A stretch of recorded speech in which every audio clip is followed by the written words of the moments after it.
Hey, everybody, it's Devon.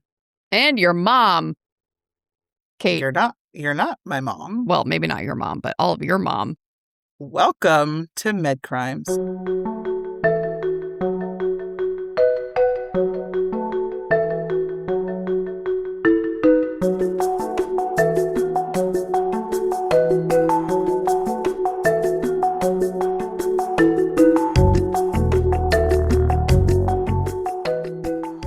Anybody else already got some pumpkins out? Some colored things. I got my bat mug, rocking my bat mug. I have a few fake florals out to give some of the color. Same. I'm holding off on the tote. I wanted to get past my son's birthday, which was this past weekend. Yeah. I feel like in the next week or two, my tote will be coming out. Yep. That has the pumpkins in it, but I do have a few florals popping some color. Absolutely. Thank you, everyone, for bearing with us on our late October episode. Yes. This time it was my fault. Well, no one's fault. Like, life just kind of happens sometimes, and you guys are super understanding, and we really appreciate you. The messages saying, like, you girls do you, it's so fantastic. It really is. Kate and I are so dedicated, but we also know if we push ourselves too hard, then it won't become fun anymore. Yeah, and then we don't want that shit to happen. So we gotta keep the balance. We knew that this week was a Devonism. Mm-hmm. And Devon just had, I'm speaking to myself in the third person, I just held my son's birthday party. He just turned 6. Woo! And so for those of you that have been listening since we started shortly after he turned 1. And we had episodes talking about, I had 2 kids in diapers and all that jazz. And I'm about to have a 1st and 2nd grader. It's absolutely insane. Yeah. So it was his birthday. I had to do a party that had 30 children there. So it just was a very busy weekend. It was also a super fun party, and like it was one of those parties that's like a kid dream where there was like a foam machine and there was like a pond to swim in, and it was just like outdoors. Everyone had a fabulous. Great time. Everyone had a great time. And then also, for you moms out there, you would know this feeling. So this week, my children have been gone from the house for 2 nights, which has never happened. Never happened. We've had a night away from them here and there, but they're with their grandparents for the last 2 nights. And so we are taking their room from a nursery to a 6 and 7-year-old boy's dream room. Yeah. So we've also been doing that while they're gone, which means like Devon just can't wrap her head around life. So they're going to be so psyched. It's going to be so amazing. There's like this huge decal mural type thing. I've got a football field on a mural, and it's insane. It's amazing. It's going to look amazing. It's going to look so good. Yeah, I can't. They come home tomorrow afternoon, so I'm looking forward to that. Thursday afternoon, if you guys are listening right away, it'll be really exciting.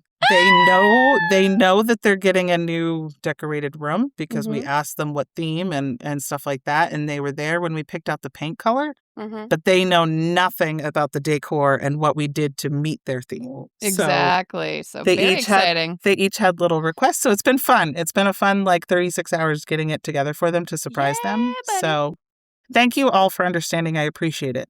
And also, because I'm sure, if Kate even had the sanity to whip up an episode really quick, that would mean that we would be, delayed on the episode that we're going to talk about today. Which is super important. Which we can't really delay. No. We have to talk about it, and everyone and their brother is talking about it. So we got to join the club. Yep, joining the club. You guys probably already know because you clicked on the episode. But you clicked on the episode that has a title, but of course, we're in the podcast world, and you can't have a Medcrimes show without talking about Lindsey Clancy. Oh, my goodness. So unless you've been living under a rock or you just don't watch the news because it gets you down. Which is fair. But I would imagine then you're not watching the show, because this could get you down. It really could. This is kind of a bummer. We talk about a lot of heavy shit. We really do. Then I would be very surprised if you have not heard of Lindsey Clancy. So this is a mega trigger warning episode. We are going to be talking about homicide, child homicide, suicide. This is so awful. And mental health. Yep. So if you really just don't want to hear what we have to say or listen about it, even if you have no idea what it is, but just on those topics, it's probably one of the most heartbreaking topics there is to talk about. It's really bad. This one is really bad. It's very bad. So we care about your mental health. So please, if any of that is even remotely triggering for you or might cause you distress, just like it's okay to skip an episode. It's not a big deal. We'll catch you next time. Yeah, I mean, this has been Devon has been all over this for weeks, and I mean, I've listened to the trial is still ongoing, and they are live streaming the vast majority of it. So I've been spending a lot of time listening to the testimonies, but Devon has been listening far more than I have. I either work from home or I'm in my car traveling to a facility, and when I travel, I have hours of travel, so it's been on Bluetooth. Just listening. And I don't think I've ever paid attention to a trial like this. I don't think I've ever listened to one live as it's happening and catching on to those things. There are things that I've paid attention to very closely in the past, but this is the first one that I'm just very invested. And it's important. It's devastating. It's absolutely devastating all around. 3 beautiful children have lost their lives. That can never be replaced. That is the most heartbreaking part out of all of this. And an entire family has been torn apart, and a woman continuing to be torn apart. And many, many lives have been ruined from this, and it's such an important topic of discussion that we haven't really broached this specifically before. I've thought about it. There've been a couple of things where I've been like, I'd love to talk about this on the show, but this one it's so medical for multiple reasons, and it culminated in this just massive tragedy. And it's really highlights the shortcomings of mental health as a whole, and what can happen, like how severe this can be, because I just don't think people talk about it enough, like postpartum psychosis as a whole. So we obviously don't have an end to the trial yet. So I'm leaving the door open. I initially thought, well, we have plenty for a part 1, but I'm leaving the door open that 2 weeks from now we might do a part 2 just to see where the trial is going, or maybe we might do an episode in between and then talk about it in a month from now if maybe it's done. Do I see it being done in 2 weeks?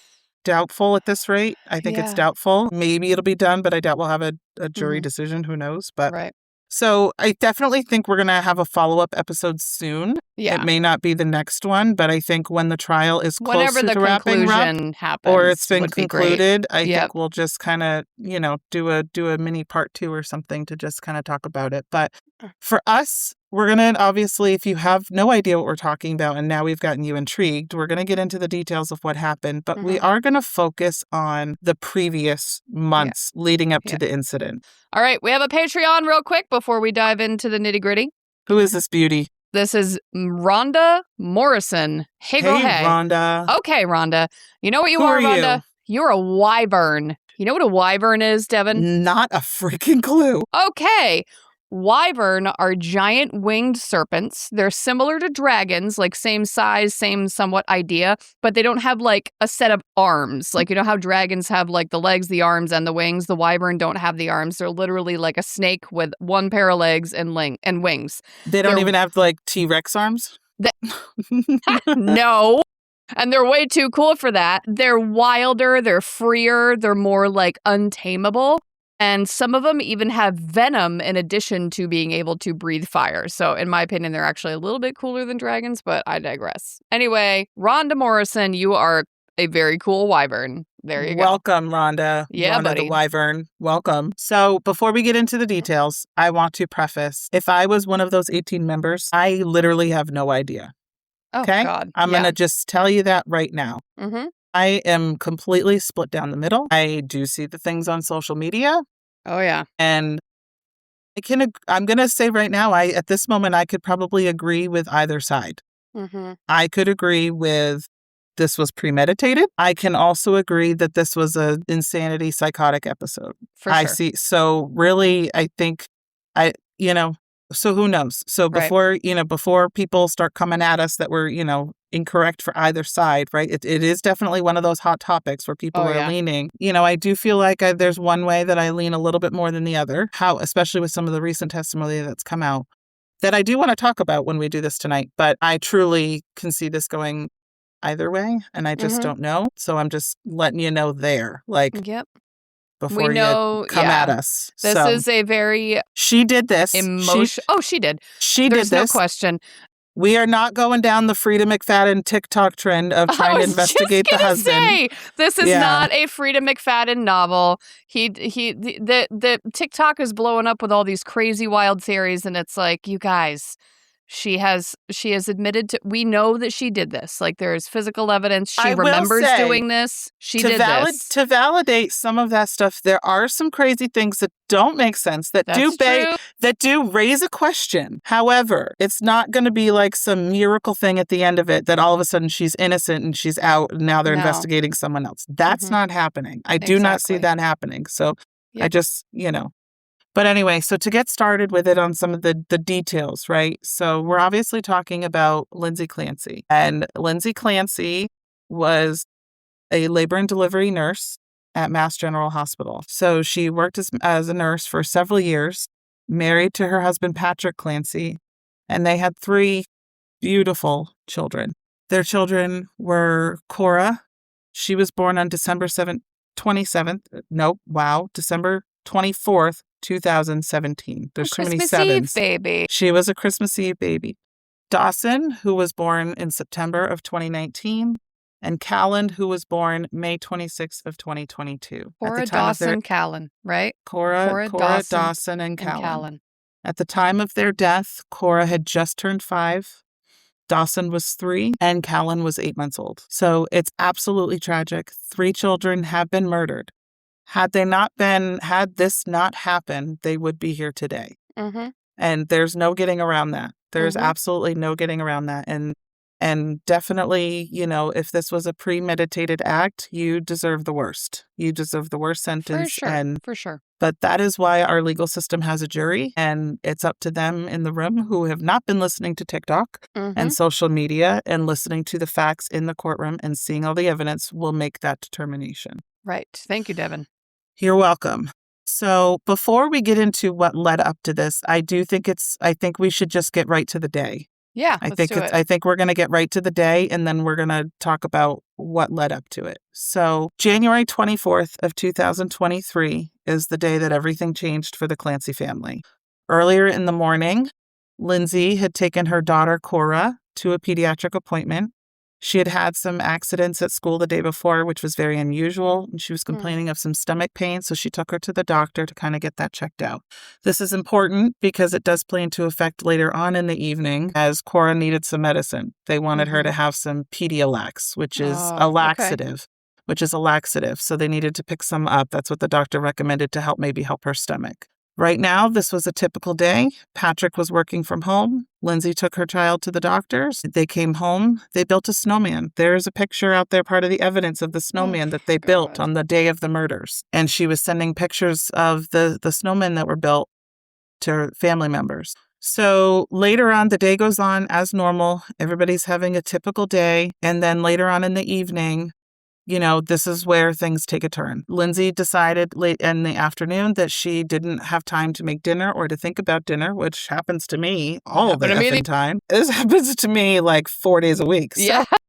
So she was talking to Patrick about maybe picking up dinner and picking it up while he was out to get the medication that their daughter needed. Right. So 4:00 that afternoon, Lindsey was looking. She did search for kids' Miralax on her phone, and she was looking at the drive time. So this is where the question of premeditation comes in that we'll get to. So she also searches. They decide to get takeout from a restaurant called 3V that's in Plymouth. And so on her phone, she searched for the 3V restaurant. She calls in to find out how, what they have for the food. And she also on her phone looks to see how long it takes to get there.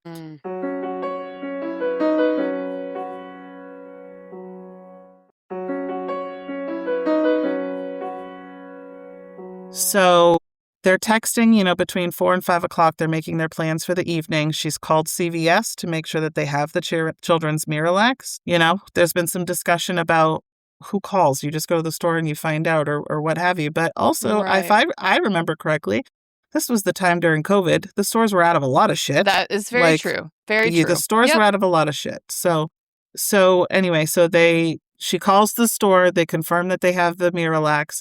Now an order has been put in for dinner at 3V. So she purchases the order a little bit after 5 o'clock for the takeout order, and she looks up on her phone how long it's going to take for Patrick to get there, and Patrick leaves to go get it out. So at 5:15, Patrick leaves their home in Duxbury to pick up the medication and the takeout food. So, and the times are very important because this is a very short window where this family was destroyed upside down. So Lindsey stayed at home with Cora, Dawson, and Callan. So she sends a text, again, reminder that it's a Pediallax liquid stool softener. There's cell phone records during all of this that show, like, you know, where Patrick was with his cell phone and the texts that they have back and forth. So they have some of that. At 5:32, so it's only 17 minutes after he left, Patrick is seen on security cameras that he's inside CVS at aisle 20 looking for the medication. The video shows him spending several minutes in the aisle. And he's seen on video where he appeared to use his cell phone while walking towards the registers. So he called Lindsey, but there was no answer. According to the phone records, at 5:34, within seconds later, Lindsey calls him back. It was a very quick conversation, just double-checking about the medication, like, okay, they don't have this one, but it's this one. Is that the same thing? It's fine. Right. Yep. Mm-hmm. So according to her husband, Patrick, this conversation at 5:34 was very quick, 14 seconds, and things sounded completely fine. Nothing was off kilter. So he, you know, we've got timestamps of when he's at the register, all with the stuff on the CD, on the, you know, the cameras and everything. On the CCTV, yeah. Uh-huh. Correct. He got the laxative for Cora. 5:54, the surveillance video at 3V restaurant shows him entering the restaurant in Plymouth, and they're able to see that he's looking at the takeout counter. He waited there for a few minutes, and he was, you know, flipping on his phone like people do. Sure. Okay. So Patrick pays for his dinner. He pays for his dinner, and then he starts to go home. He returns home at 6 o'clock at night, and when he came home, he's like, man, the house is unusually quiet. Things are just seeming off. So he didn't see Lindsey or the kids. He's calling out for them. He doesn't hear anything. In his testimony, he said that he did open the basement door, but he didn't see or hear anything. It was dark, but he just opened the door, didn't hear them, and then he shut the door. He went up to their bedroom, and he found the bedroom door locked. So this was like what got his suspicions raised. Red flag. Of like, what's going on? Why is the door locked? First of all, I have 3 children, 5 and under, and the house is completely silent. That's red flag number 1. Immediately, that's weird. Correct. And wrong. Yeah. So he was able to get his bedroom door unlocked, and coming into the room, he observed blood on the floor and the window was open. So he saw blood on the floor, blood on the doorknob, and he saw his bedroom window open. He didn't go to the bedroom window and look out. He immediately ran outside. So he immediately ran outside. Because he knew something was wrong. I mean, everything about this feels wrong and you don't know why in the moment, but what the fuck is going on? I would have probably done the same thing. Yeah. So this is where he goes outside to the backyard and he finds Lindsey laying on the ground. There's blood around her. He sees some injuries on her arms, into her neck, and she's conscious, barely conscious, but she's definitely injured. He asks, "What did you do?" And she responded to him that she tried to kill herself by jumping out the window. And this is the point where he calls 911. So at 6:09, he's calling 911, and he calls 911 and starts to tell him what's going on. There is particular verbiage. If you want to look at court documents, you can read the 911 call.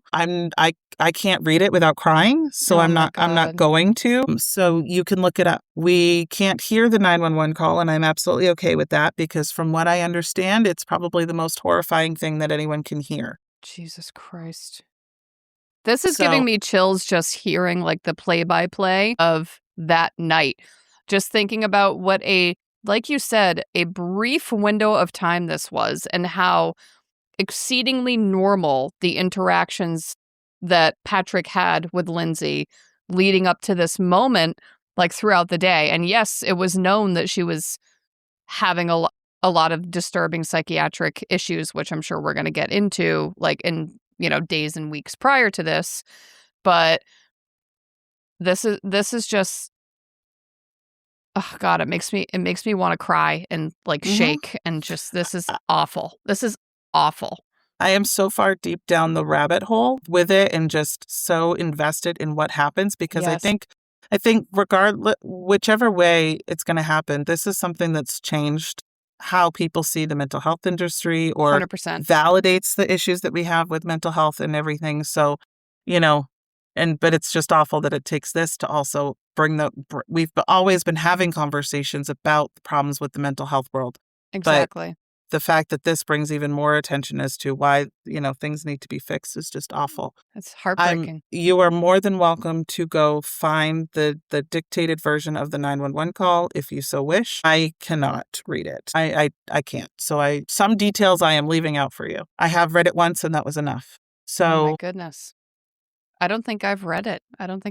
All I know is that he had said at one point she killed the fucking kids. Is that right? At some that's point? correct. Yeah. That is correct. Yeah. So it's just the way there's the interaction and you can sense the way it's written and the words that are said, the way it's dictated, you can sense just what's going on and you can feel the emotion just in reading it. So I'm actually very thankful that the judge did the rare thing and did a media ban on the 911 call. Good.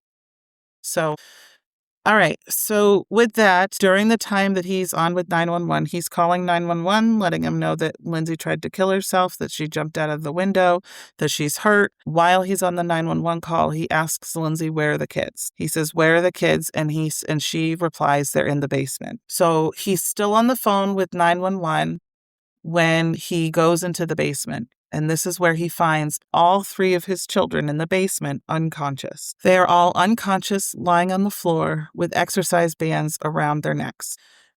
He did attempt to, he was screaming and he screamed the words that you said, while on with 911, she killed the fucking kids. He's screaming this noise that you just don't even realize that a person can make, which again, I'm not going down the rabbit hole of the husband, but I don't know how you can fake that. You can't fake that, you guys. You can't fake that. You can't fake. I'm sorry. Like, the best actors in the world can't fake that shit. Mm-hmm. This is so upsetting. And you know me, I love true crime and I don't get like truly upset by much, but this is. So Patrick removes, while he's waiting for first responders, he removes the bands and he's trying to resuscitate his children. The police and the emergency personnel arrive at the scene. The officers locate the first responders that arrived, located Lindsey lying on the ground on the left side of the resident. And at this point,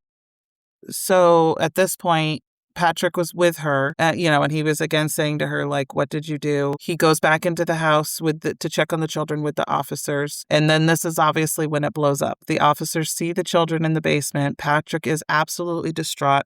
And more 911 dispatch calls get put out that this is a lot bigger than just a woman jumped out of a window. The first responders, the police, fire, and EMS that responded to this residence on that night, like, I don't know how you recover from this. Thankfully, there are resources out there for them, but this is a day, this is a shift. Even in our nursing world, right? We have shifts that stick with us forever. You don't forget. You just don't forget. Absolutely we have shifts that stay with us forever, and this is definitely that. I can think of several. Absolutely. There's even, those that were in the courtroom heard the 911 call. It was played in the courtroom. The media was not allowed to record it, so those jurors heard it. It's reported that some jurors, they took a break after the 911 calls because some jurors were physically upset. Yeah. And having emotions and having a hard time breathing and keeping themselves together. Lindsey herself in the courtroom was distraught. Of course.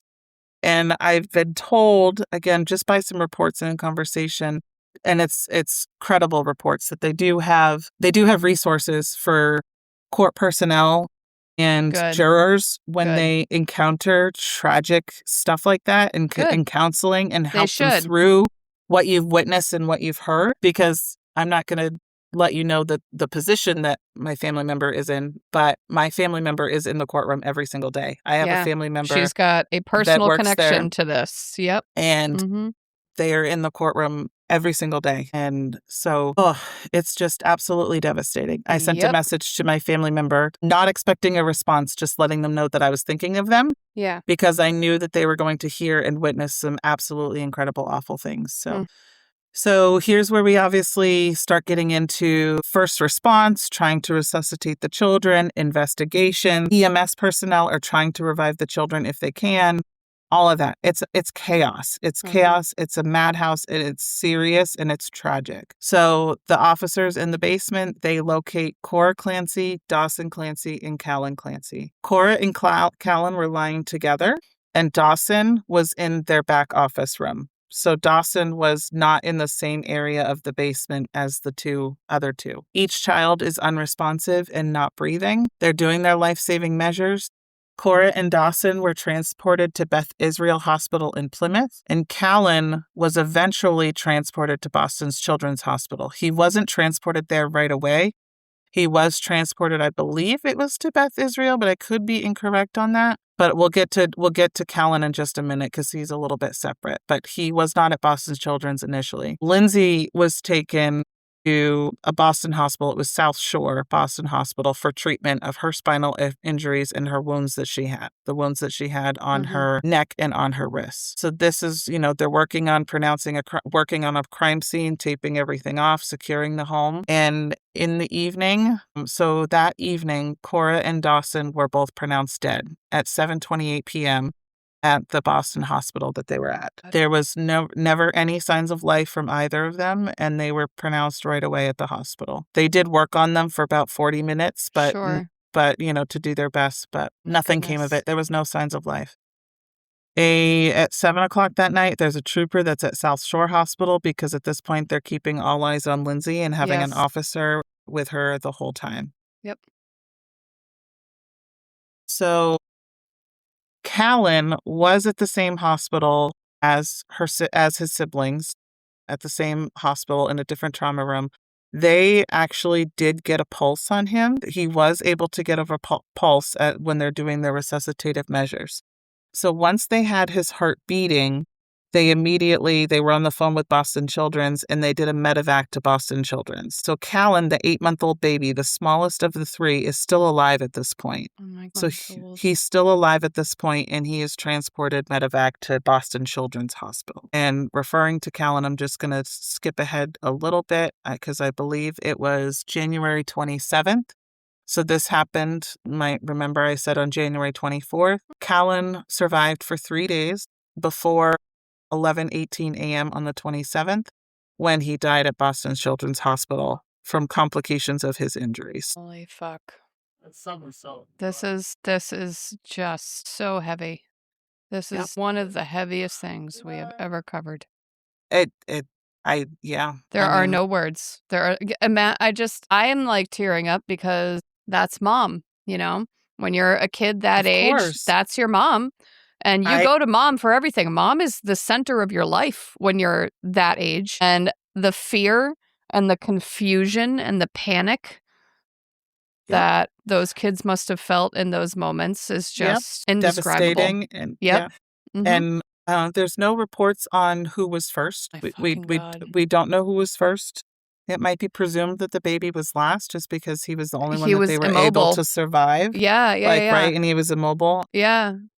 There's speculation that maybe Dawson was trying to run away because is that why he was in the other room? The other room that he was in was his dad's office. It was Patrick's office. So was he we don't know, and we may not know because Lindsey has confessed to doing this, right? Yes. But she doesn't remember it. So she has not been able to provide details. So she has confessed to doing it, saying that she did this, but she cannot remember details. So we don't know. We may never know, but there is some speculation. Was it Cora first? And that's why Dawson was he running away, seeing what mom was doing to sister?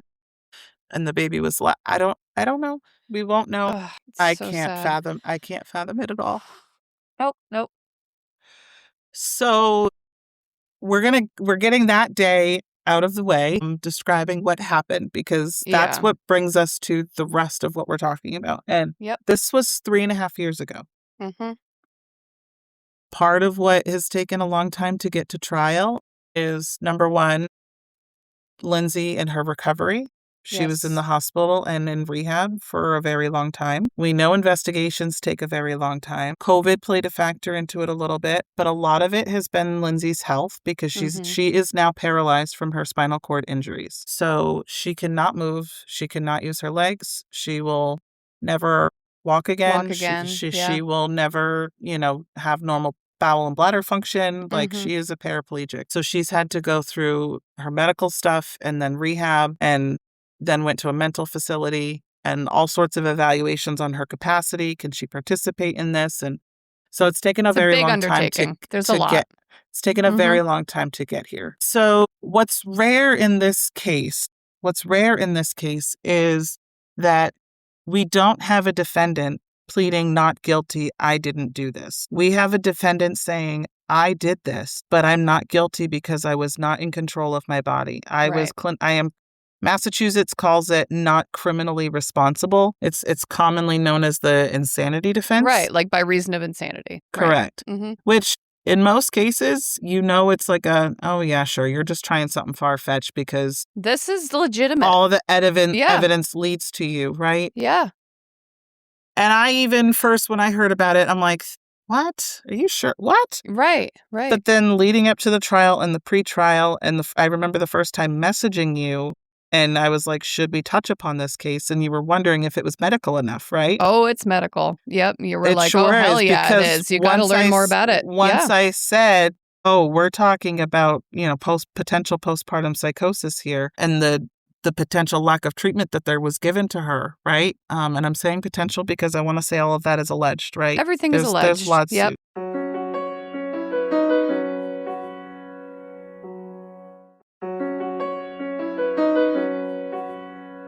So what we're going to focus on now is what happened before, like what led up to this, and what led up to us being like, okay, I have really no idea. Is this insanity defense a last shred of pull, or is this legit? And I honestly think it's a legit defense. Like, this is the one time that I'm actually seeing insanity cases, and I'm like, yeah. Now, when you go to the evidence in the jury room and they're going to deliberate, I can see them going either side, but I can see why this is being pursued. So, and this is what we're gonna spend the rest of the time talking about, and a little bit with the trial. But so Callan is born in May 26th of 2022. During that summer, she's going through her, what they call the fourth trimester, right? She's on maternity leave. They're adjusting to life with 3 children. Patrick took a little bit of time off. He returns back to work. Lindsay's supposed to go back to work by September, but she's not ready to go back to work. And it's really in the late summer, early fall when she's really starting to feel her mental status change. Her biggest complaints were not sleeping well, feeling really down, and very anxious. It's, her anxiety started to begin initially about returning to work. Like, how is that going to go? I don't know as if I feel ready. I just don't know, how things are coming in that aspect. So this is where she starts to see Jennifer Tufts. So in September of 2022 is her first psychiatric appointment with Jennifer Tufts. And this initially, right away, she goes to see this provider. It's a telehealth appointment. I'm going to tell you right now, every time she sees Dr. Jennifer Tufts, it is telehealth. Which is not uncommon with psychiatric care these days. Correct. It's obviously was definitely newer during the COVID days. That's when people were bringing it about. But certain specialties realized telehealth can still be fine. Yeah. Since then, right? Exactly. So, yeah. So she goes to see Dr. Jennifer Tufts, and initially right away, Lindsay was prescribed Zoloft. Low dose, starting slowly. And she has visits with her. I think it was a total in the testimony, again, just because of time and whatnot. I'm not going to get into every single date. I think the first appointment was September 15th, but there were it's important to note that there was multiple visits, multiple medication changes. Yes. And just nothing consistent. And I will say, the consistency is also due to Lindsay.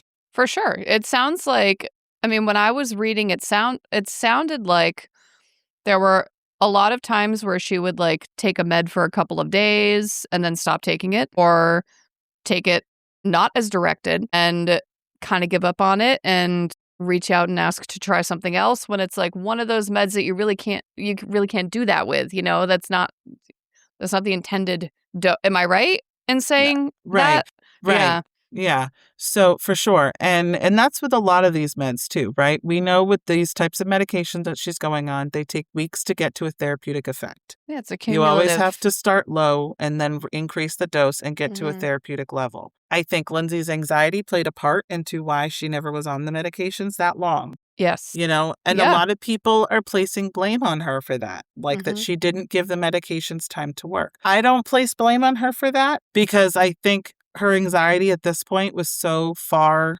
into it that she was having a hard time convincing herself, like, give this a chance. You need to give this a chance. Like, you I've don't need to I've catastrophize. had friends before message me saying that a psychiatrist or whomever recommended a medication and they don't know what to do because they were too nervous to take it, right? Like Right, yeah. I've had Yes. friends say that to me. That's a thing, absolutely. I'm too nervous to take this pill that's supposed to help with my anxiety. So she does begin taking Zoloft. But she only takes 7 pills. That is Mhm. confirmed. There was, she only took 7 pills. There were so many left, and you do need to take more than that to get it to a level. Yes. But she does report that she's having severe worsening symptoms. So first of all, the Zoloft was prescribed in September, but she did wait a couple weeks before taking it. Again, I think she was trying to psych herself into it that she could take it. So she really didn't start taking it till mid-October. So then we get to October 20th and she has a follow-up appointment that she reported severe worsening symptoms after taking the Zoloft, including insomnia, depression, mental fog, racing thoughts, paranoia about suicidal thoughts, and fear of being alone. So like I said, she's unraveling. At this point, it's like a mild to moderate unraveling, and then we hit a point where it becomes severe. I do think, too, that Zoloft in particular, they tell you, during the initiation period, it's the first 2 weeks where if you're going to have an adverse reaction with racing thoughts of suicide, or intrusive, very, very negative or harmful thoughts during that first 2 weeks, that it might be the right thing to do to stop taking it because that could be considered an adverse reaction to the med. So it may very well have been stopped after 7 pills because that was the consensus. Yeah. So she does tell her therapist. So she's also, during this time, she's talking to psychiatry. She's meeting with some therapists occasionally. She does want to return to work. She just knows that she's not ready. Yeah. There was a lot of that, is she getting anxious because she just didn't want to go back to work? No, she wants to move on with her life, but she can't. She's paralyzed by her anxiety and her depression and insomnia. So in September, she did tell her husband that she was thinking about starting to take the Zoloft, that she was seeing the psychiatrist. He knew about the first appointment, but then there wasn't really a lot of communication after that. She was kind of dealing with it on her own at that point. Which is But really sad. in November, she does tell him that her anxiety was increasing and that she's starting to have intrusive thoughts. And some of the intrusive thoughts that, we don't exactly know what the intrusive thoughts were, but that she had feared that something was wrong with her and she was repeating getting the medical assistance and she just had a constant unsettling feeling and tons of lack of sleep. Not sleeping was one of the biggest complaints. And some nights it was full insomnia. Some nights it was I only slept for 2 hours. Right. So on November 16th, she does go to the emergency department because of severe insomnia. Wow. There's a point in here where she was up for 48 hours straight and she never even was tired. That's During awful. that, she never even reported fatigue. Jesus. November 17th, the day after going to the appointment, Lindsay was seen again by Dr. Jennifer Tufts. The Zoloft was increased. She reportedly was, after only taking it one night, she reportedly was unable to sleep, and the medication was again discontinued because it just was not working for her. It's at this point, things that they're just wondering about as they're trying to figure out how to treat her. There's 2 main providers here that do most of her treatment, which is Dr. Jennifer Tufts, who is a psychiatrist, and then it's a psychiatric nurse practitioner, which is Rebecca Gelada. Rebecca comes a little bit later, but she was seeing Jennifer Tufts from the beginning. So in November, her mother-in-law, Patrick's mom, recommends this South Shores Perinatal Behavioral Health Program, and she knows the lead director of this program. So she gets her in touch with them and is like, I know the director. She's really good. She's willing to do an intake with you. And that's the director, Julie Paul. This seemed like a really good appointment. They spent 90 minutes with her. They prescribed Prozac. She did report during that visit that she took one marijuana gummy as a trial to try to help sleep. And this was a good appointment. However, Julie Paul did let her know that she's leaving the practice to move back to New Hampshire. So she's like, my clinic is going to take you on, but I can't be your provider. Right. So, we definitely want to treat you here, but you need to see you. I'm going to refer you to one of our nurse practitioners. So that's where Rebecca Gelada comes in. So Rebecca Gelada is in. So her first visit with her was November 29th of 2022. So this has been going on for 2 months now. And I really feel like November through the beginning of January, where this spiraling turns into, in my opinion, moderate to severe. Like, I think by the time Rebecca Gelada came in, she's just, I don't want to say too far gone, but like this is where her anxiety is another level where really like management at home is not, in my opinion, is not the right treatment. Yeah. Right? Yep. So she begins her treatment with Rebecca Gelada. She diagnoses her with postpartum anxiety and adjustment insomnia and a mood disorder.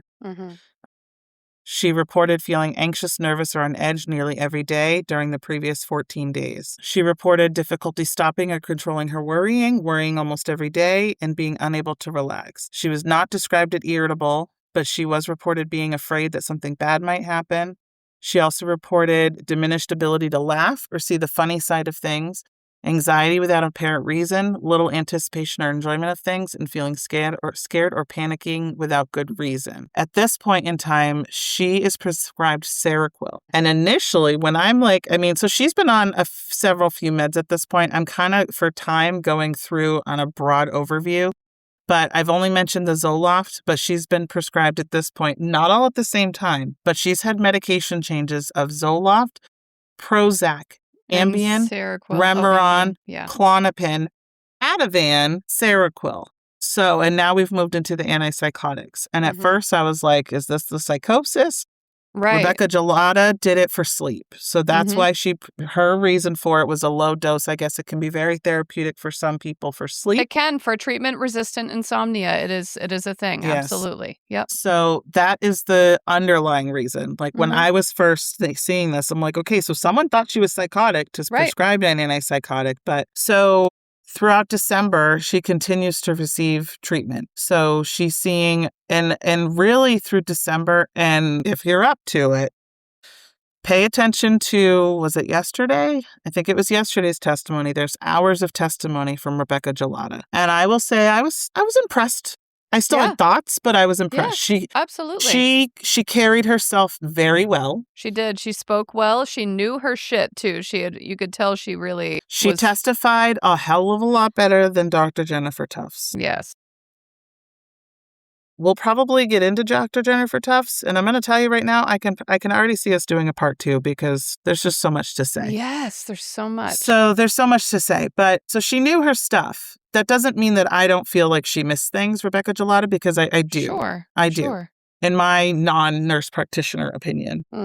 So she saw Rebecca Gelada a lot throughout December, but they had a lot of conversations through the MyChart messaging. Yes, that's right. And this is the part that really kind of got me. Like, number one, I liked that she had a lot of messages for her because I did feel like Rebecca was very responsive and dedicated to her by getting back to her. I mean, sometimes she was responding to her at 10 o'clock at night. Right. Yeah. Other times, but then also on the other hand, I'm like, this is a lot of medication changes and plan changes just basically through a text message. Like, that's my, like, this stuff should have been appointments. Like, this stuff should have been, I don't know. That's just my... what do you think from a provider perspective on that aspect? You mean like the telehealth versus in person? Or no, not even the telehealth. She was recommending plan and treatment changes over the MyChart emails. Oh, I see what you mean. Yeah. I think that doing that can get very muddy. And I'm not saying I've never changed a medication without seeing a patient based on their report, because that's something that providers just do sometimes. But in a situation like this where there's just been a clear sort of deterioration of her mental health, and Lindsey is actively seeking assistance and help and doesn't really seem to be amenable or able to tolerate taking a medication or trialing a medication for more than a few days. I think that the in hindsight, which is of course always 2020, correct. I think I don't know that it would have changed the outcome. I don't know if it would have changed the outcome at the end of the day, but it might have given some better insight into, what her presentation was at the moment. And maybe it would have changed a medication decision in that moment. Like, you can't see her body language. You can't hear her tone. You can't hear her speech. And I want to share with you how frequent this is. Yes. How frequent the chats were. And with just with the medication changes. Yeah, so in and of itself is December 5th, December 6th, December 7th, December 9th, December 12th, December 13th, December 19th, December 20th. I mean, to me, that would be like, okay, this lady is clearly struggling if she is just constantly messaging for days and days at a time. You know what? Let's put her on the books for later this week. You know what I mean? And she did have appointments in between there. There were appointments in between there, but her messages were so frequent and multiple times a day that I just felt like an appointment probably should have been really prioritized for some of those changes. Maybe, who knows? Now, I will say, in Rebecca's defense, her emails to her were great. Mm-hmm. They were compassionate. They were understanding. Sometimes she disagreed with Lindsey, like, I don't think we should do that yet. Or yes. I really think you should give it a couple more yes. she was trying, but I don't know. For me, I'm seeing mania in the amount of messages she's sending. 100%. The doctors kept saying they didn't see any mania. I'm like, to me, that's mania. But I mean, yeah, or I don't know. I mean, it's hard to say when, we didn't see Lindsey in those moments and we didn't talk to Lindsey in those moments. It could have just been severe anxiety driven. It could have been. It sounds like her anxiety, which was probably exacerbated by the profound insomnia and just total lack of sleep, which would make me lose my goddamn mind. It's hard to say for sure. It really is. Yeah.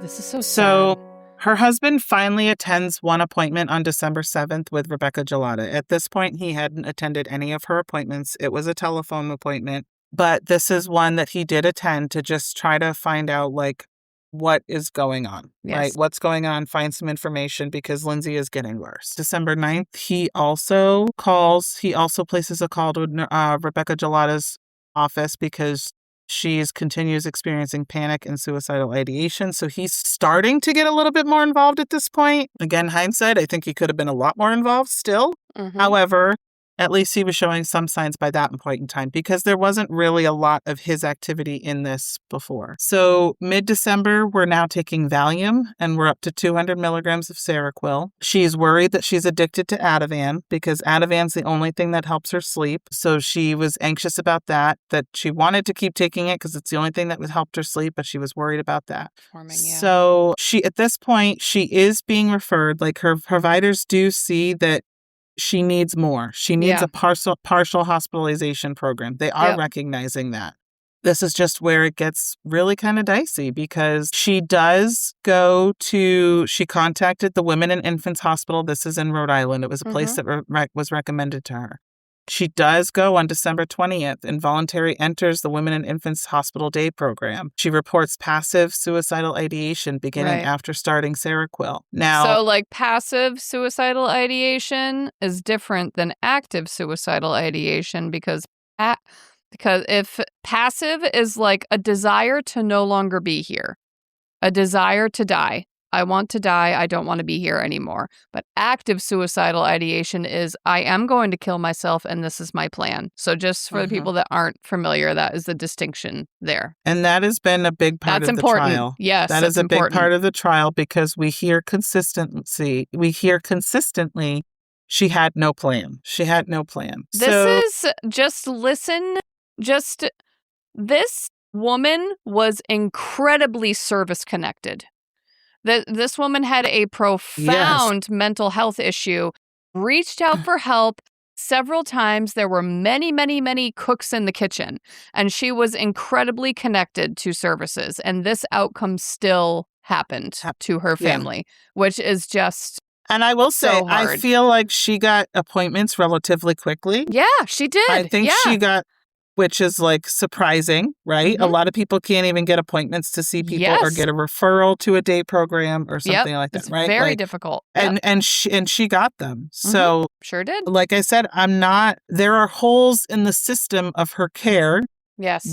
Would those holes being patched change the outcome? We don't know. We don't know. Yet, right? We don't know. So now she does go to, like I said, she was at the Women and Infants Hospital, but they concluded that her presentation was more consistent with over-medication and misdiagnosis than postpartum depression, and they determined that the day program was not appropriate for her. So they did not accept her into the program. They felt she was over-medicated. They dealt specifically more with postpartum depression, and they thought she was misdiagnosed.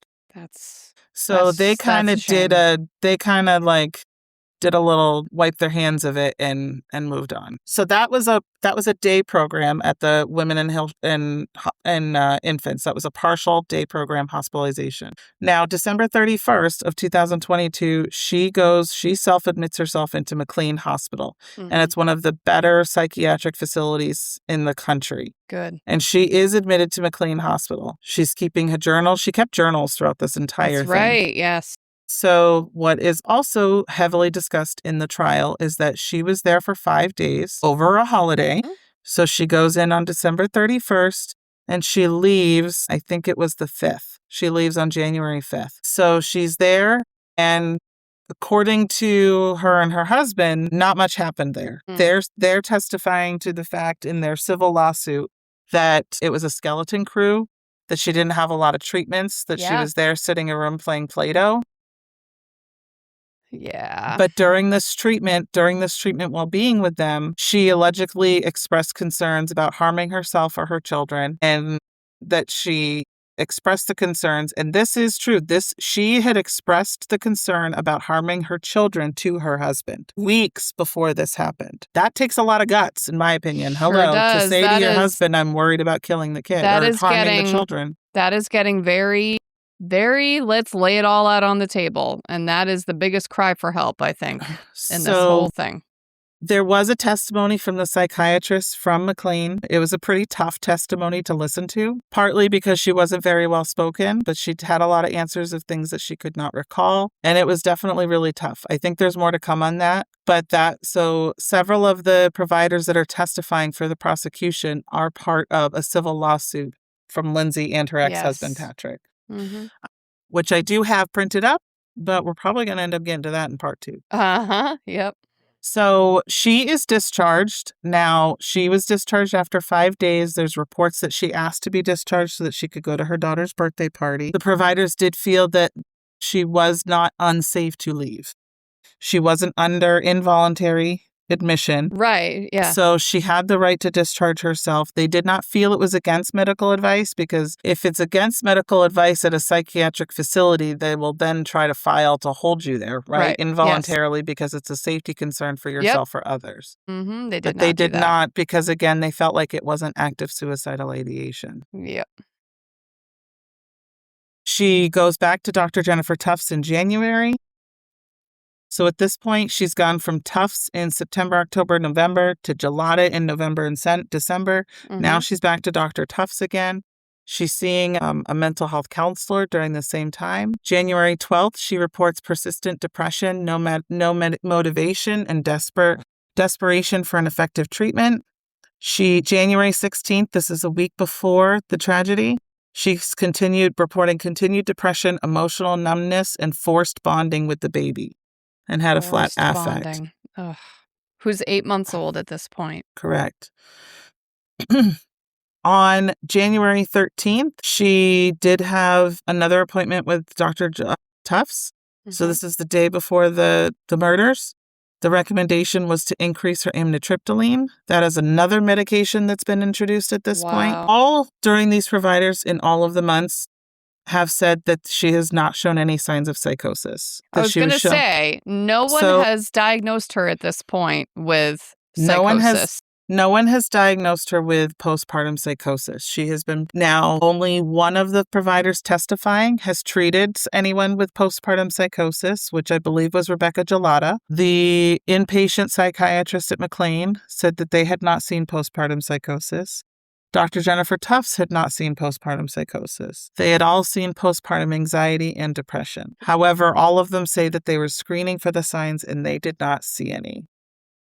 Because what you look for, what you look for is the intrusive thoughts can be more of a feature of depression, but she, at that point, had not admitted to seeing things that weren't there, hearing voices that were disembodied or delusions, the classic features. But the intrusive thoughts, again, she didn't detail a lot of what the horrible intrusive thoughts that she documented in her journal were specifically. But I mean, if she didn't admit to the features at the time, then that's what they have to go by too. Correct. Just to play devil's advocate.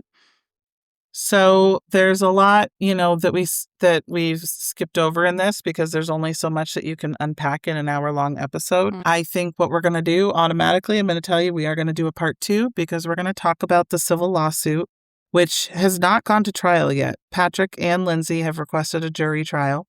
So there's 2 separate lawsuits. They have not filed it together. They're not married. So Lindsey has her own and Patrick has one. Mm-hmm. Both against a slew of providers. Dr. Tufts, Gelada, Dr. Goodhart at McLean, and also the Women and Infants. And I think there's one other one in there as well. So there's at least a group of 5 of them that are part of the civil lawsuit. We also don't know the end of the trial. And there's a lot to say, I think, and at least opinions on. It's easy for you and I to give opinions on where we see issues with her care. But there are so many medications that we just touched upon. Yes. I mean, quickly, we just touched upon Zoloft, Prozac, Trazodone, Remeron, Ambien, Klonopin, Seroquel, Ativan, amitriptyline, lamotrigine. Lamotrigine was prescribed for mood stabilizer. Yeah. So we're up to 10 at this point, and that's just counting on my fingers with what I just remember when I moved my notes away from my screen. Yeah. So, and like I said, part of it is Lindsey's anxiety. Yes. But I don't know as if we should blame the patient for not taking the meds when they're just in a state where they can't convince themselves to take the meds. Yes.